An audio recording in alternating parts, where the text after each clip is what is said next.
Hello সবাইকে, সবাই কিরম আছো? আশা করছি সবাই খুব ভালো আছো। তো 12ই এপ্রিল 2025-এ হনুমানজির জন্মদিন ছিল। সেই উপলক্ষে বাড়িতে একটি ছোট্ট করে পুজোর আয়োজন করেছিলাম।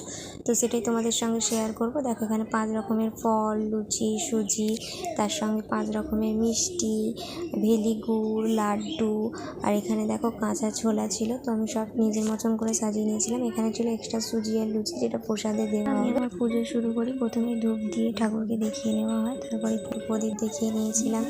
তারপরে আমি একটু আরতি করে নেওয়া হয়েছিল ঠাকুরকে ভালোভাবে শাঁখ ফাঁক বাজিয়ে। তারপরে দেখো আমি একটা কলা অর্পণ করে দিয়েছিলাম ঠাকুরের কাছে।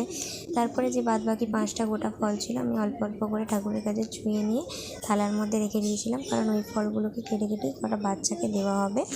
তো এইভাবে আমি পুজো সম্পন্ন করি, বুঝলেন বলি। তারপরে এখানে প্রসাদ সাজিয়ে নেওয়া হয়েছিল আশেপাশে সবাইকে দেওয়ার জন্য।